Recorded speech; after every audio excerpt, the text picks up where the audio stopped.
Hi, welcome to my channel. I love to do all things bookish, and we are currently soaking up the last days of summer. I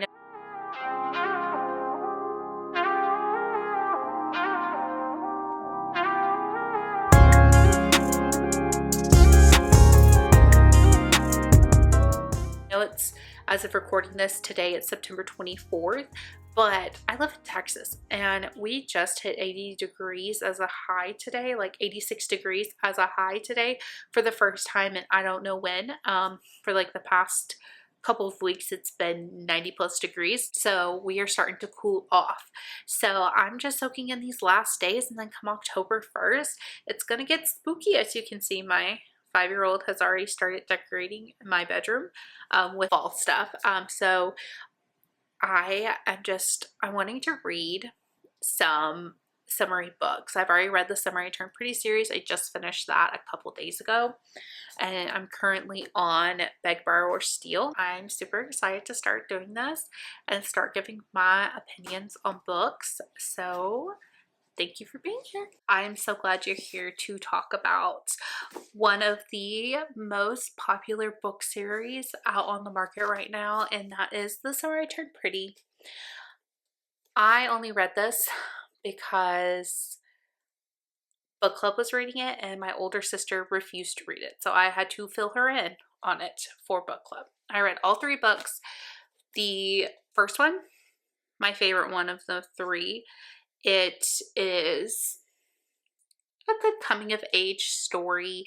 I definitely understand why 12-year-olds love this book. I gave this book 3 stars. And then you have the second book, which I think I gave 3 stars, but I might actually give it 2 now that I've sat on it for a little bit. I did enjoy it, but it basically came down to a book about them saving the beach house that they grew up going to every single summer. That's pretty much the story. And then you have the third book. And this book made me hate the series. Okay? And you may be going, Lexi, how does one book make you hate a series? It made me realize a lot of things.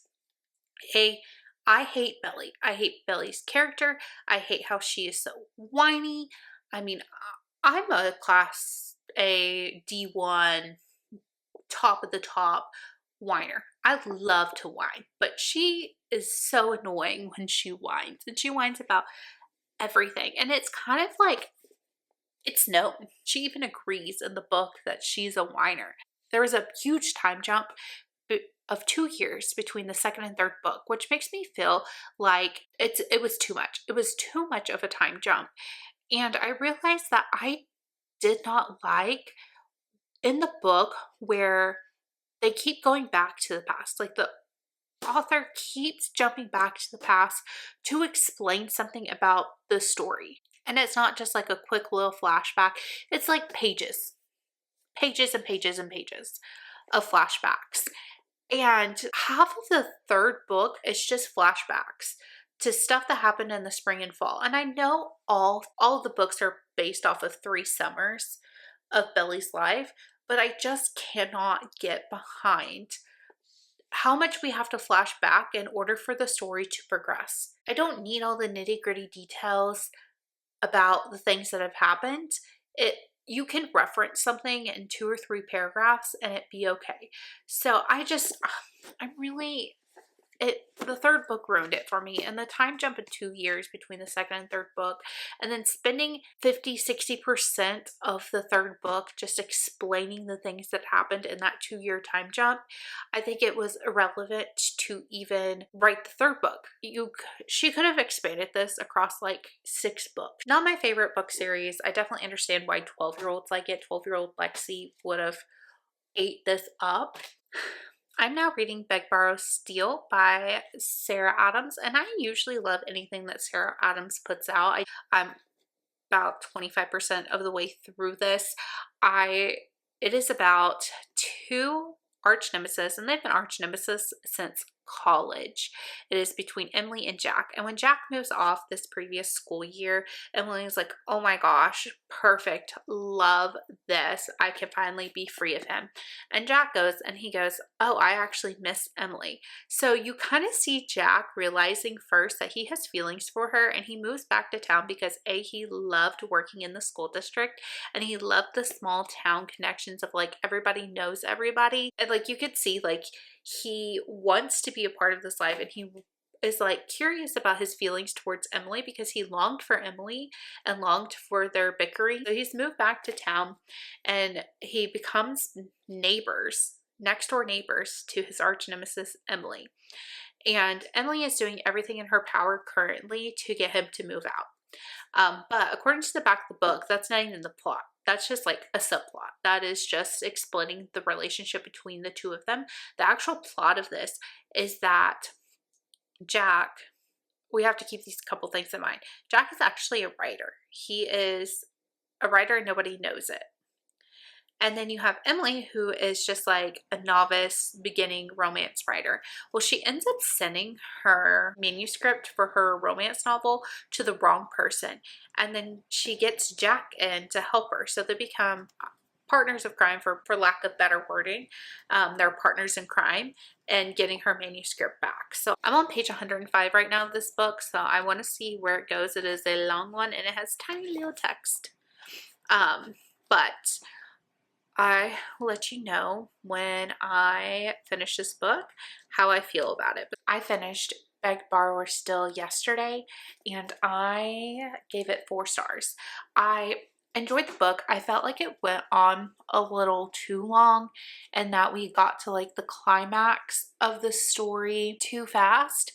But I did like the character progression. I loved Emily's character and where her character ended up in the story.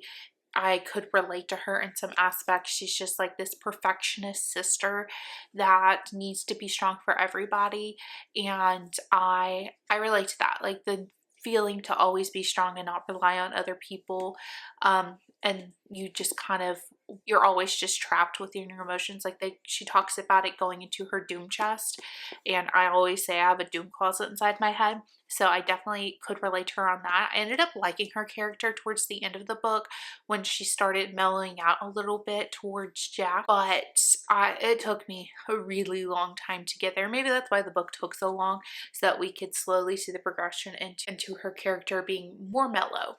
But I loved Jack the whole entire time. He was a great character. Again, 4 stars. It's really hard for me to get to 5 stars on a book. Just because I need to be like thinking about it days on end. The next one I have is The Plus One by Maisie Eddings. I actually listened to an audiobook of hers about 2 weeks ago, and that's what got me out of my reading slump and making me want to make YouTube videos. Super excited to see where this one goes, and I will probably come back to you later tonight before bed to let you know more about this book. It is 12:25 on Saturday, and I am almost done with my Soaking Up the Last Days of Summer series. I am on my last book, The Plus One. I don't like the writing style. It's 2 points of view that go back and forth, and you have a narrator. So how I imagine it is like The Sims. It feels like The Sims. It's kind of giving play vibes. Like I'm watching a play and you're reading like the stage directions. That's what it feels like. So it's kind of hard to adjust my brain into reading that because that's not usually the writing style that I read. So I don't like that aspect of it, but I'm still hooked enough to where I want to continue to read the book. So I finished about 100 pages last night, and there's just over 300. I have about 200 pages left to finish out. This book, and I'm excited to see where this one goes. I know what's gonna happen in the book because you know, enemies to lovers. That's literally what it says on the back. But I don't exactly see where the progression of these characters go, and I don't know if she's going to wrap these characters up in a pretty little bow at the end of this book. I think she will, based off the other book I read of hers. Love this one so far, other than the writing style of the author, but the story's good. The story's there. Library book haul. And I got this new bag today, and I think we're gonna slowly like start putting on patches. Like I got this one. It says, if it will focus, just peachy. Super cute. I picked up several books today, and I think you might be able to catch a theme that's going on in a couple of the books that are coming up. I got The Great Gilly Hopkins, which is another childhood staple. I might have read this. I don't remember. I was more of a Judy Blume type person, but Catherine Patterson, super famous child book writer. I think she might have even written adult books. Fact check me on that. Anyways, that was one of the books I grabbed. The next book I grabbed was The Rewrite, and I looked on Goodreads to be like, what is a fall book to read that's not Halloween? And this is one of the things that popped up. Is like, I don't know if it's fallish or cozy or something, but it was on like a list of like books you should read this fall, so I grabbed it. And then I picked up Looking for Love in All the Haunted Places, and it's such a pretty cover. I'm obsessed. I can't wait to read this book. It is a pretty long one. Most books are long that I like to read, but I'm excited. I kind of want to go into this one blind. I kind of don't. I like going into books blind. So we'll see where this one takes us. Super excited. Love the cover. Then I got Assistant to the Villain, and everyone raves about this book, and I was excited to see what's it about. So I'm gonna read the first book, and if I like it, I might get the second book, or I might wait. And then the last book I picked up was An Absolutely Remarkable Thing by Hank Green.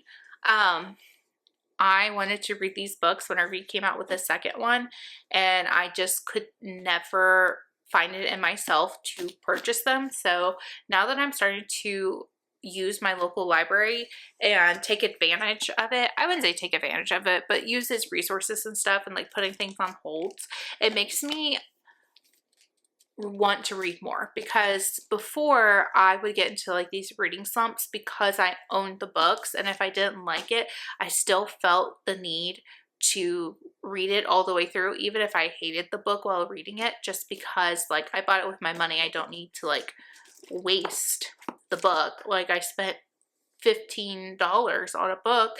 Why would I want to waste it? So now that I'm using my public library, I have found myself being like, oh, it's okay if I don't finish this book. No harm, no foul. I can return it and just get a new book to try and read. So a lot of books that I've been wanting to read that I've been on the fence about buying because I feel like I'm not going to enjoy it at all, I am now starting to get at my local library. I think that's everything I got in my little library haul. I just ordered some lunch, so I think I'm going to read a little bit of the last of my summer read, The Plus One, and see how far I get in it, and then do a couple chores around the house, a couple things on the computer that I need to get done, and then hopefully I'll have this finished by the end of tonight so that I can go ahead and jump right into some of these fall reads that I have off to go finish the last of the summer reads, and then we start getting into the cozy, creepy thriller vibes of fall, and then also getting into the cozy and romance and the I love of Christmas romance books, which is my favorite time of year, when I just binge all of the Christmas romance books. And now that I have access to my public library, I am going to be able to get so many more Christmas books because they have these labels on them. And it's like romance, and then they have ones that have little Christmas trees that are like Christmas. So I'm so excited, so excited about Christmas. But let's finish out the summer, get into the fall, and then we'll roll right into Christmas. So I turned on the audiobook for The Plus One, and I'm I enjoyed the book up until our two main characters get into a relationship. At the point where they're like, okay, we're together, it was too fast. Like, yes, there's a history between them of some sort, but like for them just to like come together and be like, we're now a couple, didn't seem A, realistic, or B, very. I knew that it was coming, but I feel like it was just too quick. It was way too quick. It was like, okay, now the story progresses. It was like 0 to 60. It was like 0 to 60 on how quickly they got together. So I not enjoying that fact, and I hope the story can redeem itself, but that definitely knocked it off in my mind of like how many stars I'm able to give it. It was like a 4 and now it's like down to a 3 because I'm like, okay, that was way too fast.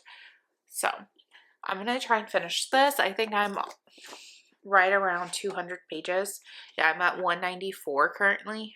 No, take that back. I'm at 192 right now, so I have just a little over 100 more pages left. I'm hoping to get this finished by tonight. I'll let you know. It is 6:50 and I just finished the +1. I give it 3 stars. I was invested in the story. I did like it, but I would not recommend it to anyone. It's kind of like, it kind of gives the vibes of like a show or a movie that you put on in the background that you could just kind of like keep up with, like you can watch and keep up with, but you're not like overly invested in it. It was a cute story. The ending kind of sucks. Like it could have gone so many different ways. I am glad that this couple did not get married in the end, not even in the epilogue. So I did actually like that part of it, but 3 stars. Not mad I read it, but could have read something else. But that is the end to our summer books, and we're going to jump into our Halloween. And I can't decide if I want to do Halloween first or if I want to try and do some like mystery thrillers that I have on my TBR. I'm not for sure, but yeah. So I guess in the next video you will find out, but I am glad that I am one book closer to my Goodreads reading goal for the year, and I cannot wait to get into Halloween.